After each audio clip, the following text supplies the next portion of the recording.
All right, so we're just going to talk about Trello really today and how we use Trello so you can use it in your assessment. Trello is a tool used for agile, for any kind of project management. It doesn't have to be agile project management. It's used for project management, and people use Trello for all sorts of things. So, for example, Ash and I use Trello to try to remember all the things that we have to do and to remember who's doing them and by when we want them done by. So you can use it. Some people really like to use Trello. Once it's for a certain personality type probably, but some people, once they get introduced to Trello, start using Trello for everything. Yeah, I use Trello. Yeah, yeah. So like, it's pretty slick. Cards and collating all my recipes and. You can use it for all. You'll see that it has lots of potential applications, right? So it's a pretty cool little tool, and it's free. There is a paid version, like everything, but the free version is actually quite nice and handy and flexible and useful. So the way that we're going to use Trello for software development project management is that we'll define these work streams in lists. So we'll see what Trello looks like in just a minute. It allows us to define sort of these columns of cards. And you can think about it as like columns of Post-it notes that you can stick in there, electric Post-it notes. And these columns are like, they're lists, right? So we'll define our sort of work streams for the project as lists in the Trello board. So for example, we'll have one list for a backlog. So work that hasn't formally been planned yet. We haven't said when we're going to do it. Maybe we haven't estimated it yet, but maybe we have. We haven't assigned it to anyone.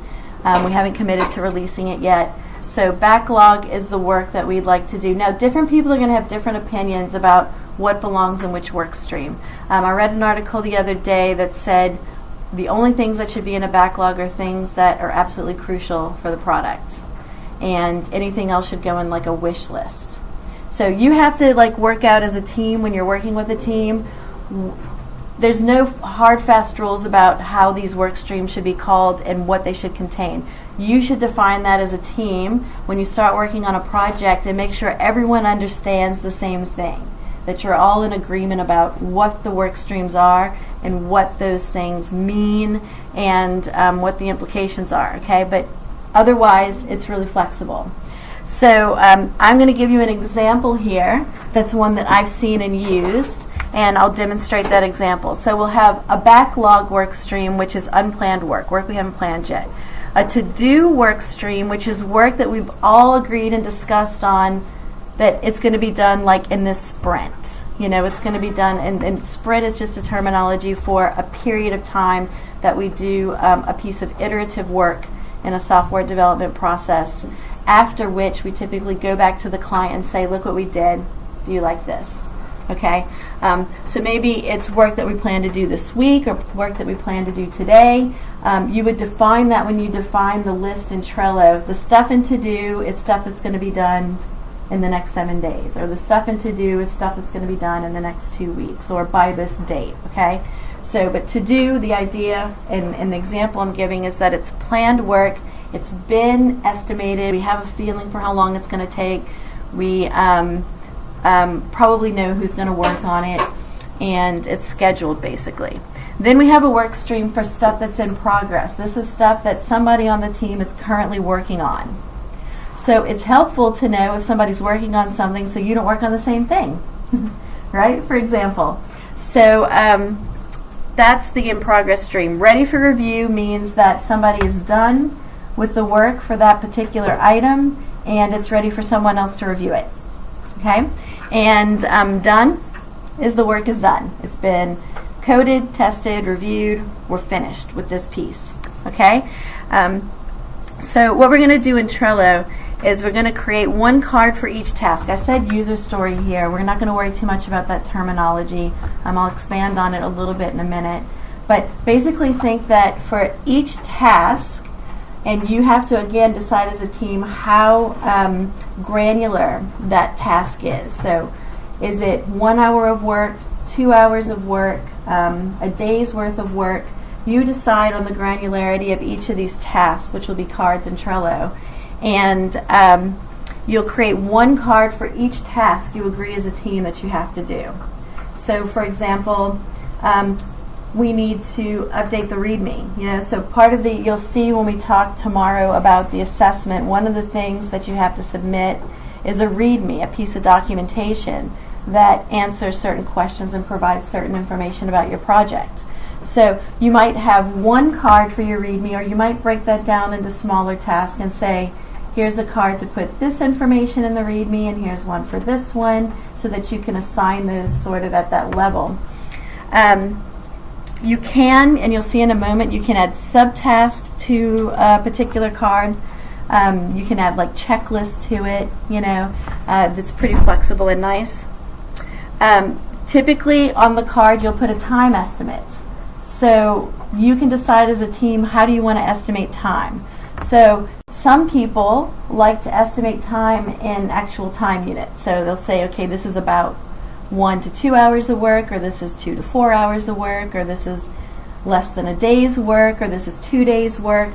So you can estimate in terms of time, or some people like to estimate in terms of t-shirt sizes.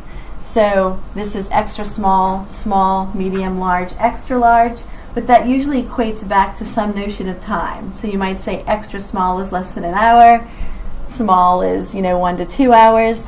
So then you could argue it makes more sense to just put time on there. Some people like to estimate according to the Fibonacci sequence. And so who's familiar with the Fibonacci sequence? Yeah, so the Fibonacci sequence is you get the next number in the sequence by adding the previous two numbers. So it goes 0, 1, 1, 2, 3, 5, 8, 13, 24, 20, 21, 34. It goes like that, and you can see that it starts to get like much bigger. Each number, next number gets much bigger. So it's sort of this relative scale of estimation. So the difference between, a 1 and a 2, there's not too much difference. Between a 2 and a 3, not too much difference. Between 3 and a 5, the difference gets a little bigger. So you have to kind of, think for yourself or negotiate with your team, how are we going to estimate the size of these tasks in a way that's meaningful to us, that helps us to plan the work. Okay? When Mark comes in, he'll, and just in story points are a methodology also, yes, where the group gets together and votes on what they think, and then they determine. It's another relative kind of measure, story points. So when Mark comes in, he'll talk more about that estimation piece and what he's seen, what he's used on his teams, and what he's seen in his experience. On the teams that I worked on, we always just used time. But some people argue that time isn't good because you can never estimate how long something's going to take very well before you start working on it. So it might be more intuitive to think of it in terms of like, how big does it, does it feel like this is, in relative terms, this feels like it's a much bigger task than this task. This task to add a welcome message is smaller than the task to add a class, that defines this particular type of object. So it might be easier to think of it in relative terms. So once you create a card for each task, estimating the ones that you think will get into the product, into the project, into the product, then you prioritize the cards in the lists. So in your backlog list, even if you have this unplanned work, you put them in priority order. So what is the most important one to get done should be at the top.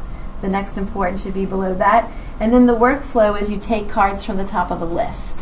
Right? So if you're going to move something from backlog to do, so it goes from unplanned to plan, you take those cards from the top of the backlog list. And if you have cards in the list to do, so this is stuff we've all agreed we're going to do this week. As a team, we're going to complete this set of cards this week. Then if you decide as a team, okay, just when you're free, take the next card at the top of the list. Put your name on it, and then move it to in progress and work on that one. Right? So you prioritize them, and the whole idea here is to try to make it easy for the team to stay focused on the priorities and not get distracted, which we tend to do as programmers. So we'll start working on something and we're Googling because we're not sure how to do something, and then we see this really cool way to do this other thing, and we're like, oh yeah, I want to do that. And then you get totally sidetracked and you work on this other thing that isn't even in your priority list. So it's meant to be a way to keep you on track, two, so that everyone on the team knows what's being done at any particular time, right? And you know who's working on it.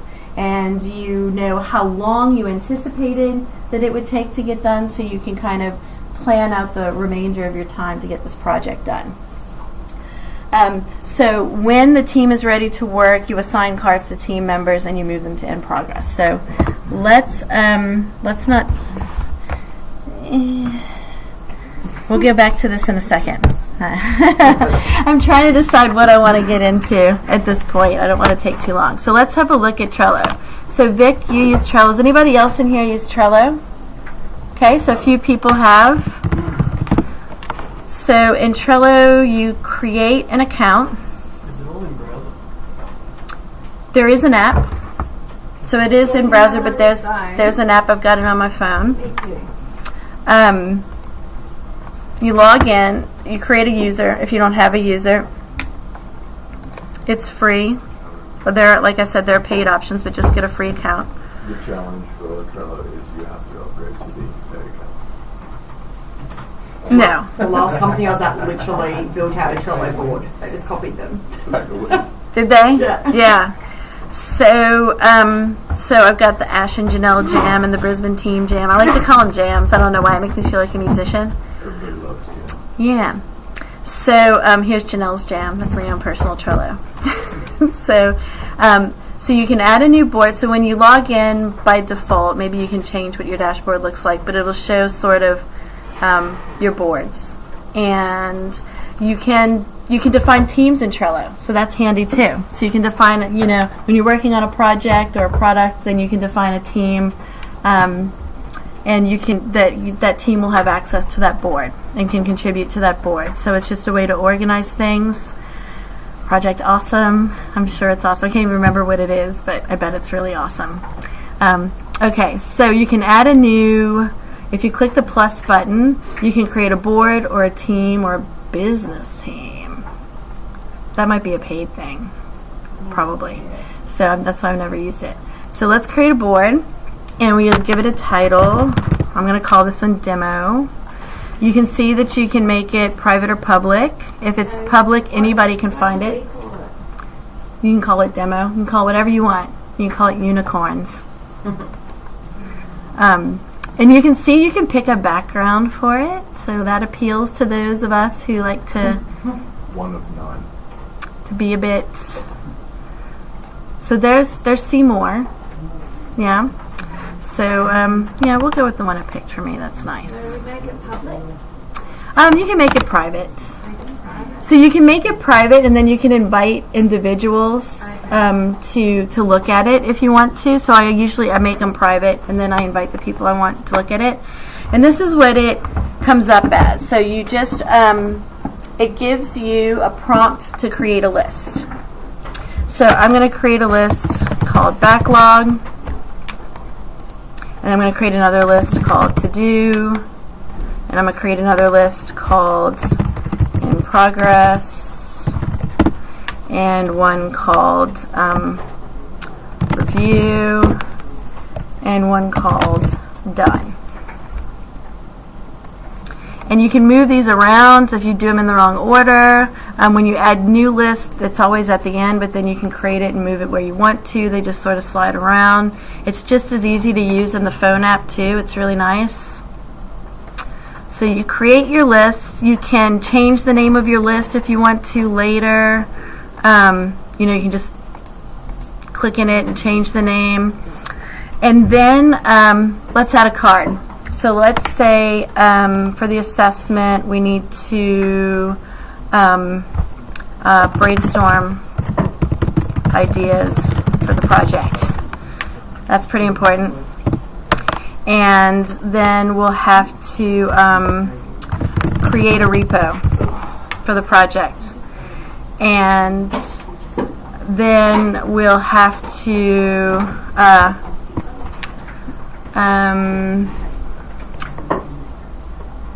let's see, we'll have to create the skeleton README. This is something that I suggest that people do for every assessment, is create the skeleton README. So you'll see in the assessment, we'll say these are all the things that need to be in the README. So what I always suggest you do is just copy that, paste it into a file you call README, and then just use it as a template that you fill in, right? So create the skeleton README, and we'll have to, so this is a good exercise when you start planning your project. You just start writing down the things that you can think of that you have to do. Share the repo with the team members? Yeah, share the repo with the team members. Now I'm going to show you that we can click on one of these cards to edit it. Oh, not that. Don't click that. Just click the card. And it opens up this. And we can give it a description here. So we will use one shared repo for this project. So on the subsequent projects, for the Rails project and the MERN project, when you work on a larger team, we're going to follow a more structured Git workflow. So you'll have a main repo, everybody will fork that repo, you'll have a workflow with pull requests and all that. We won't do that for this first one. For this first one, somebody's going to create the repo. You're going to be 2 people on a team. One of you will create the repo. You'll share access with the other person, and you'll both just contribute to that one repo directly to kind of keep things simple, and so we don't have to get overwhelmed with Git right at the start. We haven't gone over all the concepts we need to do a proper workflow yet. So we will use one shared repo for this project. And so you can save that description. Then anybody can add comments to it who has access to this board.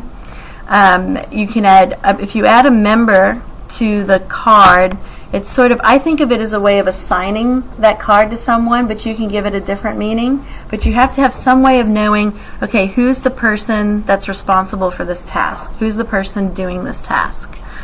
Now you can do things like add a checklist. So say that there's multiple things, and I like to call this subtasks, but you can call it whatever you want.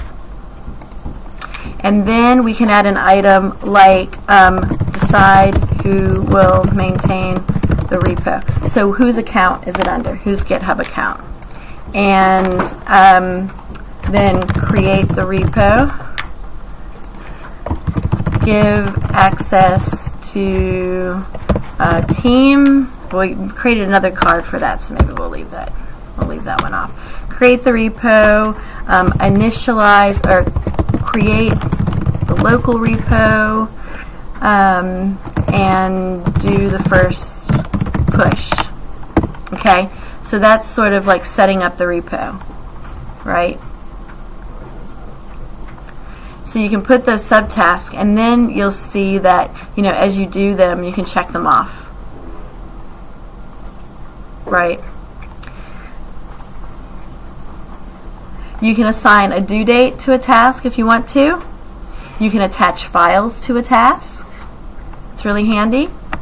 Now, I'm going to show you, I'll show you power-ups in a minute. Okay. So let's say that, okay, we know that this is something we're going to do. We're going to put it in the to-do list. Brainstorm ideas for the projects. We got to do that first. We got to come up with an idea, and then probably create the repo. You can delete cards if you want to. So, say for example, we want it. Well, this is how you do it actually. So you go on this. You can archive it. You can't actually delete it. You can delete stuff in your archive. But say we wanted to get rid of this card and stick it into our create a repo card.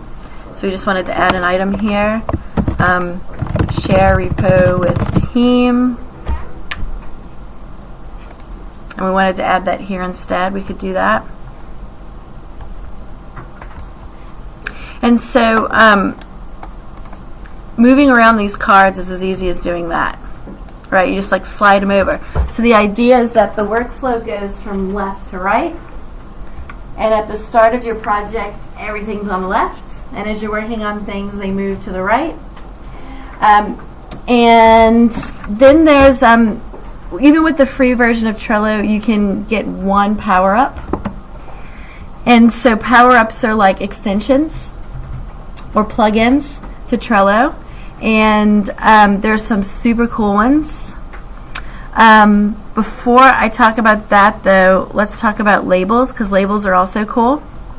So you can create a label. You can use labels, for example, for sizing, if you wanted to. So I can say less than 1 hour, and we'll make that one pink. And I can create another label, 1 to 2 hours, and make that one blue. And then I can have one that's like maybe 2 to, I'm not typing, 2 to 4 hours, and create that one. And maybe we'll say less than 1 day as our next category. And probably you need to decide on what's the biggest chunk of work size do we want to create. Probably when you're working on a project that you only have 2 days to work on, that's the biggest you want it to get. If you're working on a project that you're working on for 2 weeks, then maybe you want to say, 2 days is the max size of an item. So you have to kind of make those decisions. So now that we've created those labels, and I don't want all of these labels on here, so I just check them off. Let's say that this one is less than an hour. So I added that label, less than an hour. So now that I've created these other labels, though, they'll be there for me to add to other cards. So create a repo should be less than an hour. Brainstorm ideas for the project. Maybe that's going to be, 1 to 2 hours. And create the skeleton readme should be less than an hour.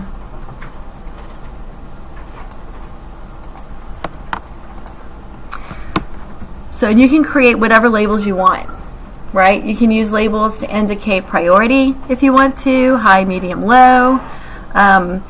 You can create labels for required versus optional. You can just go crazy with it, right? And do whatever you want with your labels. And use those to help you make it easy to visually look at your board and get an idea of where you are and what needs to be done, and how the work's going to go. So labels are cool. Now there's another option called power-ups. So if you go to any card, you can click on Get Power-Ups, and it'll take you to this power-ups page. And one that I really like is called, what is it called?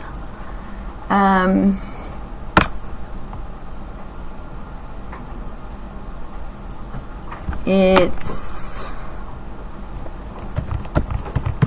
Custom Fields.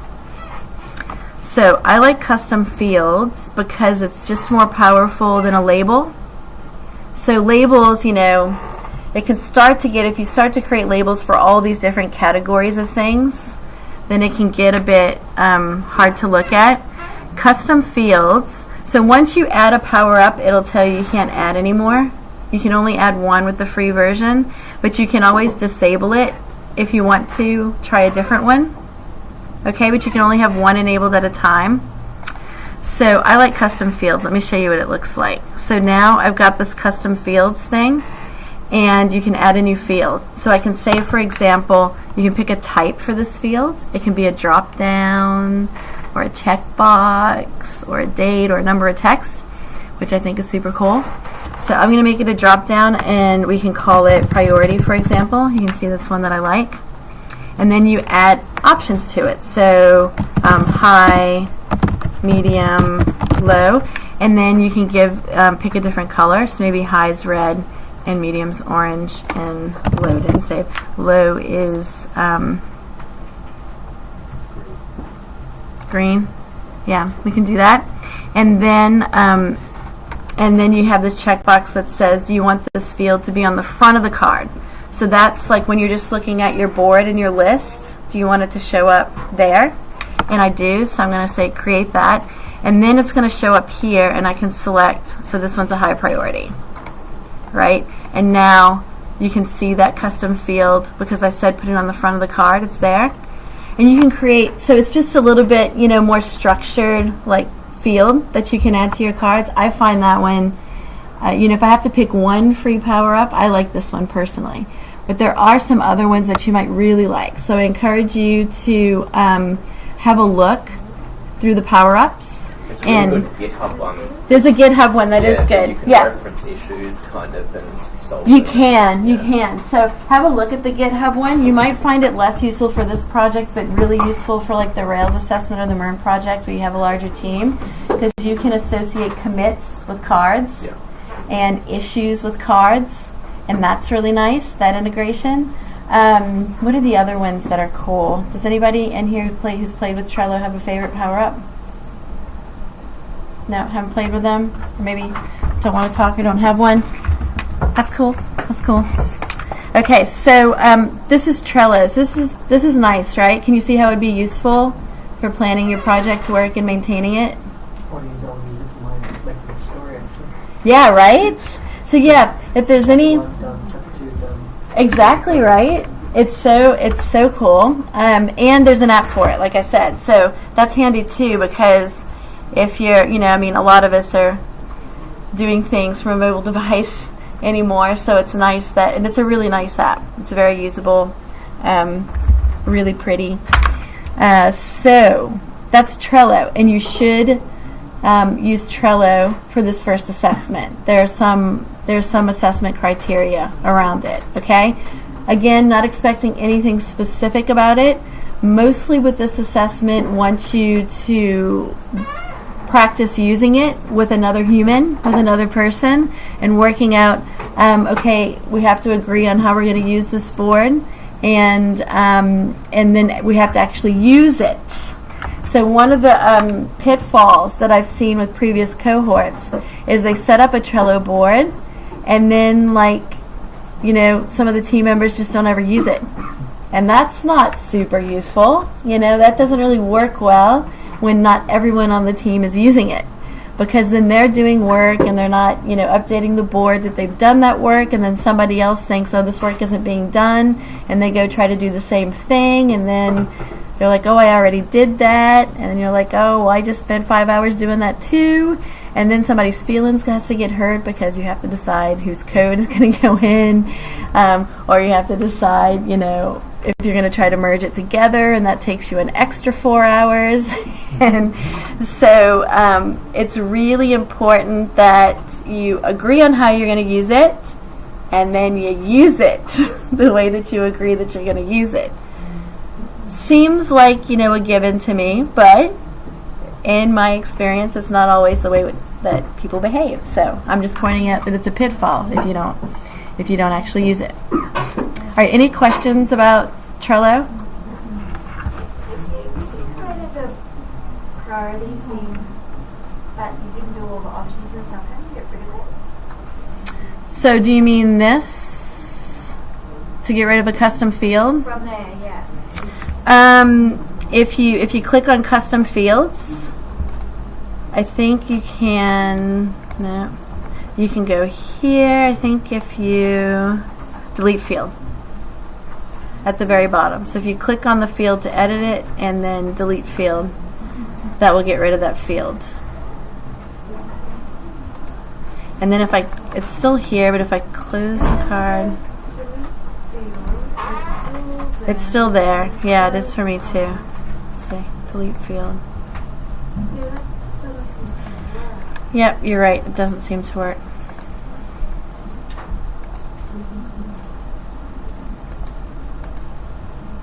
Wonder if we do this. So I removed it from the front of the card. I wonder if I close this, go back to a different board and come back to this one, if that makes any difference. Nope, still there. Yeah, so I don't know the answer. If you so let's see what happens if we get a different power up. I'm just wondering if we disable that one and we do Giphy. That one's important. Having a Giphy plugin's important. Now, I'm just interested to see. So, if you want to get rid of the power up altogether, then you disable it and it disappears. How do you disable it? Are you just right? So, the way that I do, and there's probably another way, is I just go to any card and click on Get More Power Ups to get to the Power Ups page. I'm sure there's another way to do that. Power-ups. And then search for the one that you've got enabled. And then it'll have the little cog next to it, which tells you it's enabled. And then just disable. Disable it. Yeah. And then I'll remove it from all your cards. It'll remove it from all your cards. Yes. Okay. So then you can just re-add it. You can, yes. So you can see there are these categories like analytics and reporting. There's IT and project management category. That's probably a good place to look. And that's going to be where the GitHub one is, I'm pretty sure. There it is, GitHub. So you can attach branches, commits, issues, and pull requests to cards with that one, which is kind of sweet. No, if that doesn't work, because if you add it back, it puts back what you had. Does it? Interesting. Okay. All right. All right, so good to know anyway. There's a Jira plugin that's interesting since I would use one or the other, but I guess maybe you could use both. Okay? It'd be a bit confusing. It would. All right, so let's talk briefly about user stories because I think it could be useful in defining your assessment. So, user stories are one type of work related to your project. So they're tasks related to sort of setting up your project, like creating a repo and creating a README skeleton and brainstorming ideas. Those are all sort of around, just managing the project itself. But then the tasks that are related to the actual assessment, the actual thing that you're making, typically it's common to break those down into things called user stories. So this is a common pattern for planning work. And a user story is expressed from the perspective of the user of your application. Okay? So, and they're formed this way. So you say, as a persona, like, let's say that your app is, and this isn't necessarily for, let's say that your app is like a TV guide. So, the user, so maybe the user can come in and say, I want to show all shows that are on today, or I want to show shows that are on in the next week, or I want to show, maybe there's a search option, they want to search for a particular show, and then they can see a listing of TV shows by channel and time, something like that, okay? And so we might have user stories that say, as a, so you think about first, what are the users of this application going to be? Well, probably for this assessment, you'll just have one user, and that's the person running your application that's using the TV guide, right? But if you had more time, you might also add in an admin user that can update the schedule, right? That can update the shows that are actually, there to put on display. And that would be an admin user who would be doing that stuff versus the end user who would be actually using your TV guide. So let's just focus on the end user. So you might say, as an end user, I want to see all the TV shows that are on today. That's one thing I want to be able to do. I want to be able to see all the TV shows that are on today so that I can select a TV show to watch at 3 in the afternoon or something, So that is a user story, and you can see the implications of that user story is on the menu screen, and you would put these details maybe in the card. On the menu screen, you'd have to have an option that says today's TV shows. right? So you'd have to add that into your menu. And then you would also have to have something that can go retrieve the list of TV shows that are listed for today from wherever you're storing them and display those. So you can see when you start to talk about it, this is actually, going to be a bit of work. So you might want to break it down into smaller cards, or you might want to break it down into subtasks. So you start to think about the work. When you define the user story, you think about what is the work that I have to do to actually provide that function to the user. So the cards themselves are implementation independent. So as you're just making the cards at the start, you're just thinking about what do I want the user to be able to do with this thing, and just like put them out there, okay? And then you start focusing on the implementation after you've done that. But at first, a first thing to do is to kind of think of all the things that maybe you want to provide for the user to be able to do. That gives you this sort of high-level view of what this project is going to consist of. And if you start to write them all out, you'll start to see, okay, we're not going to have time to do all this. This is way too many things. So what are the most important things that my user should be able to do? I only have 2 days to write this. So what are the most crucial things? Because maybe you say, as a user, I should be able to see which TV shows are on today so I can decide what to watch today. As a user, I want to see which TV shows are on at a specific time so that I don't have to search through a whole list. As a user, I want to be able to search by a TV show name so that I can see the next times that TV show is on. So do you get the idea? Like, those are the types of things a user of a program like that may want to do, that would be useful for them to do. So you write out those high-level stories, and then you start to think about how you would implement it.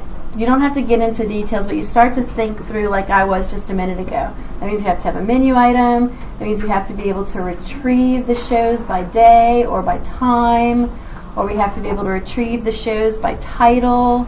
Okay, well, that's going to be a chunk of work there. Okay, to do any of those things, we have to store the shows in some format, and we have to think about the data structure for that format. So it's going to be like TV show, day, time. Maybe we'll have some keywords to search on, or maybe not.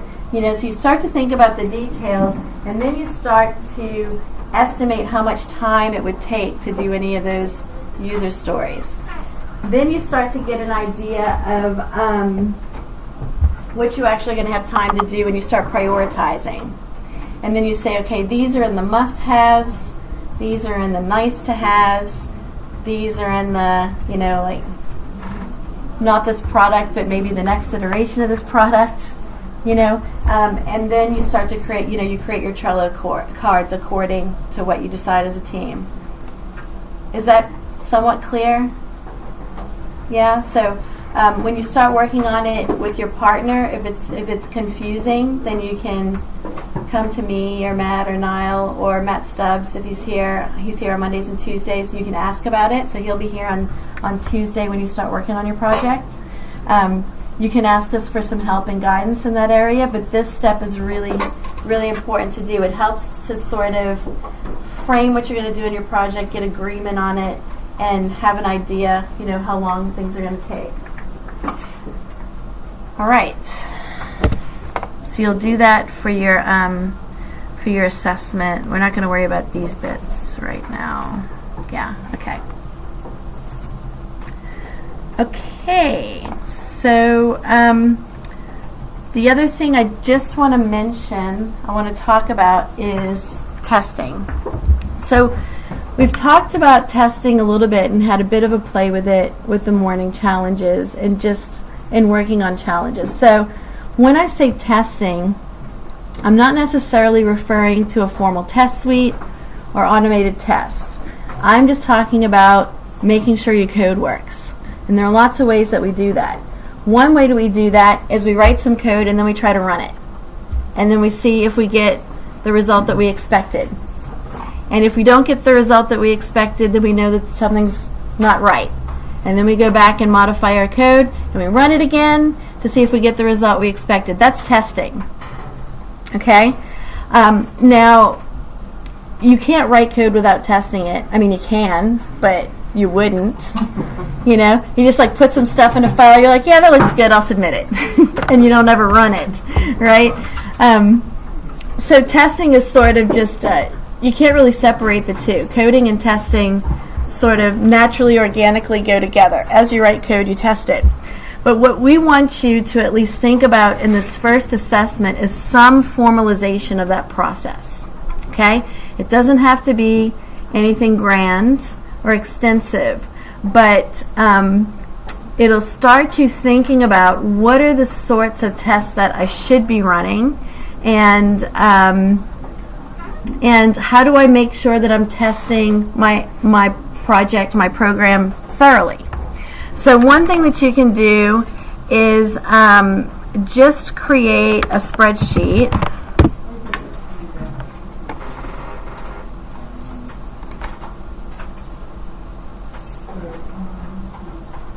So you can create a spreadsheet. I use Google Docs for everything because Linux doesn't have the best Office tools on it, and then it's available wherever I am anyway, so it's handy. So you can just create a spreadsheet, share it with your partner or your teammates, and you can make it as fancy as you like to. Some people, really get lit up by Excel and making their Excel spreadsheets look all nice and fancy. I'm not one of those people generally. My spreadsheets are really boring and utilitarian. But you could say, for example, you could say test description, files affected, and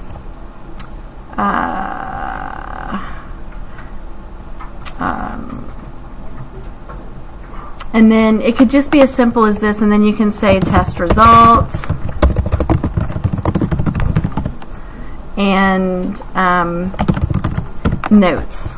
It can just be as simple as this. So you can say test description could be test the menu function or something. Method, Ruby. Test the menu method. And the files affected might be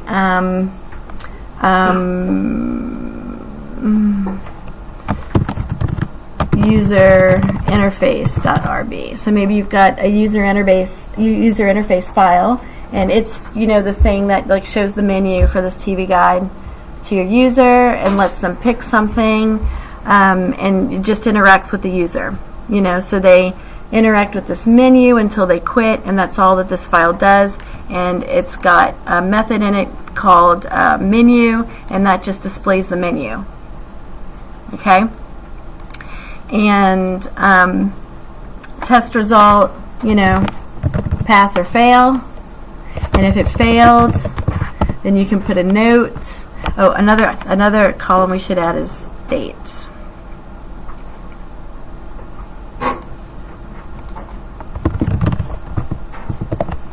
So on, the 4th of March,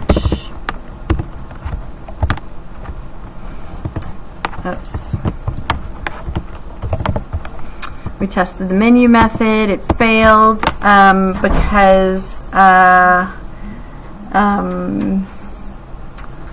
maybe formatting of menu items wrong. Maybe it's not the way you expected. And then maybe you test it again. You can put times in here if you want to, but not necessarily. So we tested the menu method again, and the file affected would be the same, and it passed. And you can do whatever you want in here, whatever makes sense for you. Okay, but something as simple as this would be fine. So it's just sort of tracking. And one thing you can do is before you're even testing, you can write out all the things you should be testing. So as you're creating methods and as you're creating classes and creating the pieces of your program, just add an entry in here that says, we need to test this, and then you go back to this and then fill it in. So thinking about what you need to test as you're writing it is a really good practice. You can do that by filling in this sheet as you go, and then just test those things. You can add more columns if you need to, if it makes sense. You can, attach things to Trello cards some kind of way. So you can, for example, say, give your Trello cards numbers as a part of their label, and then if there was a failure, or even if there isn't, so say, okay, I haven't written it yet, but I know I'm going to have to test the list by day method. I'm going to have a list by day method that I call that's going to list the TV shows by day, and this is in the maybe it's in the the TV guide.rb or something, right? And I haven't tested it yet, but I know I'm going to have to. And maybe I create a Trello card for implementing that method. And let's say I gave that Trello card. Let's do that. So let's say I have a Trello card.